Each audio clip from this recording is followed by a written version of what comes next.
మీరందరూ కూడా చూసే ఉంటారు.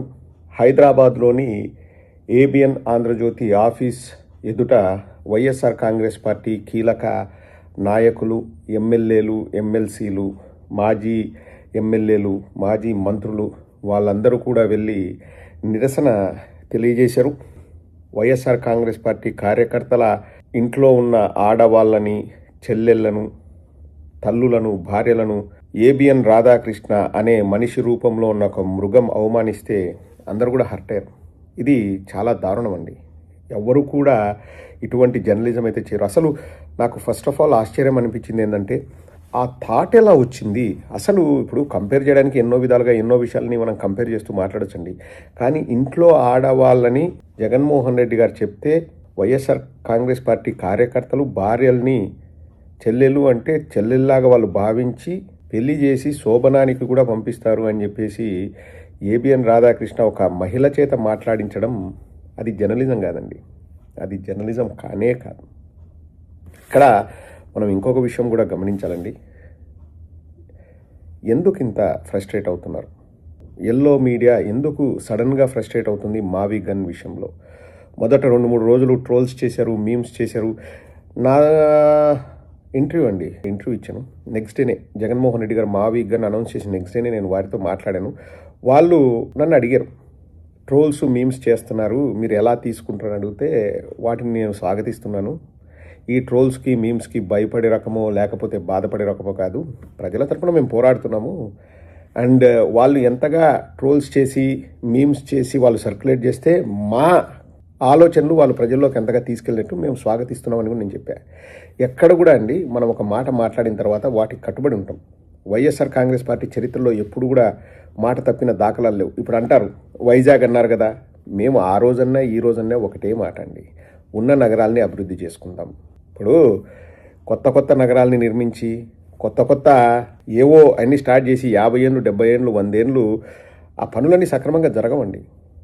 ఒక్కొక్కసారి ఆర్థిక ఇబ్బందులు ఉంటాయి, ఒక్కొక్కసారి వర్షాల వల్ల వాతావరణం సహకరించక ఇబ్బందులు ఉంటాయి, ఒక్కోసారి రైతుల దగ్గర నుంచి నిరసనలు రావచ్చు, వాళ్ళు కేసులు వేయచ్చు, ఎక్కడికక్కడ పనులు ఆగిపోతాయి.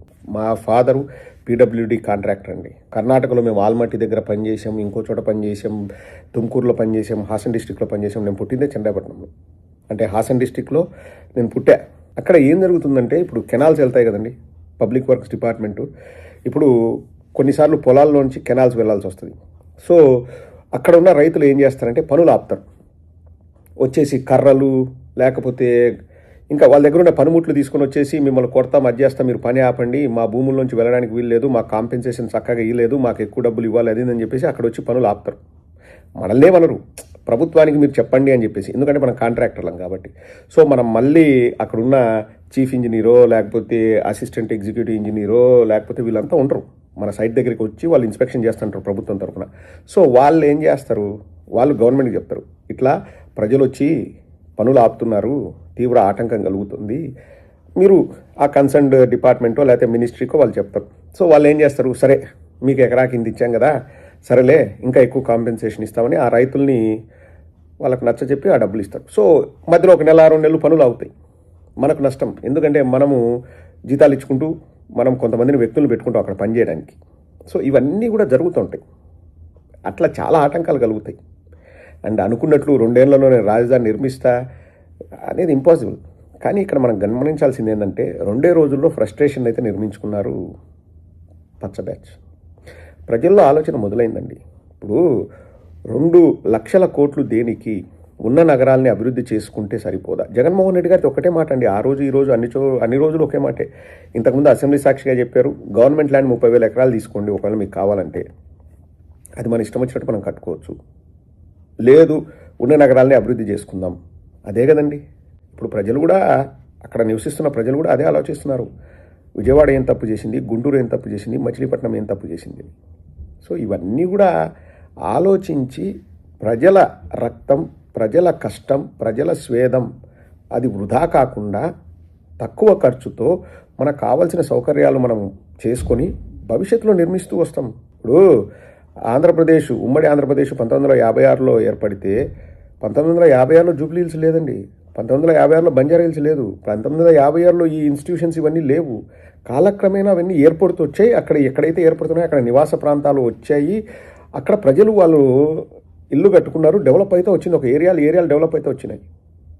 కూకట్పల్లి అనేది 25 ఏళ్ల క్రితం 30 ఏళ్ల క్రితం ఏం లేదు. ఇప్పుడు ఏముంది కూకట్పల్లి? చంద్రబాబు నాయుడు నిర్మించలేదు. ఏమైనా అండి, ఇప్పుడు మేము కాదనట్లేదు, కంపెనీలు తీసుకురండి, ఒక చోట పెడతాం, అక్కడ డెవలప్ అవుతుంది.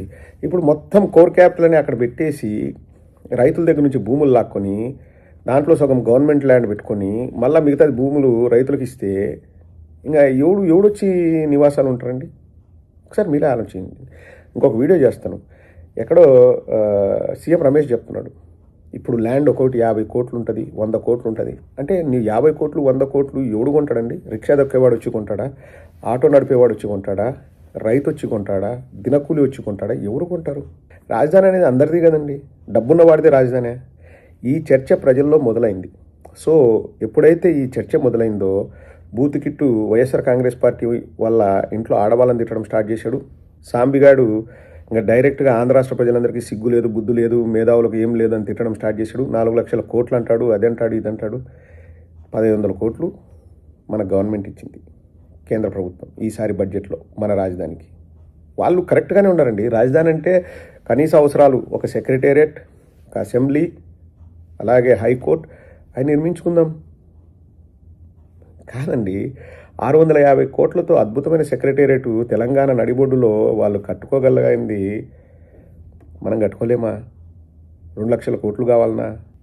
ఆంధ్ర రాష్ట్ర ప్రజలకు నేను ఒకటే చెప్తున్నానండి, మా పార్టీ అంటే వాళ్ళు క్రియేట్ చేస్తారు జగన్మోహన్ రెడ్డి గారికి అసూయ, అక్కసు, ఇది ఇదని. మా పార్టీ ఎప్పుడు కూడా ప్రజల పక్షాన ఉంటుంది. పందికొక్కులా ఎవరైనా మేస్తే వాళ్ళ పేగులతో సహా బయటికి తీసి మొత్తం తిన్న డబ్బులంతా కక్కిస్తాడు జగన్మోహన్ రెడ్డి గారు అధికారంలోకి వచ్చిన వెంటనే. ప్రజల డబ్బులతో జాగ్రత్త. కర్షక, కార్మిక, రైతు వాళ్ళ రక్తం, వాళ్ళ స్వేదం మీరు ఇష్టారీతిన స్క్వేర్ ఫీట్కి 14,000, 16,000, 20,000 పెంచుకుంటూ వితౌట్ ల్యాండ్, వితౌట్ శాండ్, దాని గురించి ఇంకో వీడియో చేస్తా, మీరు చేస్తే గన మూల్యం చెల్లించుకోక తప్పదు. ఏబిఎన్ గాడితో రాయించుకుంటారో లేకపోతే సాంబిగాడితో వాగించుకోండి. ప్రజాగ్రహం చూస్తే అది ఎలా ఉంటుందో చంద్రబాబుకు తెలియంది కాదు. తస్మాత్ జాగ్రత్త.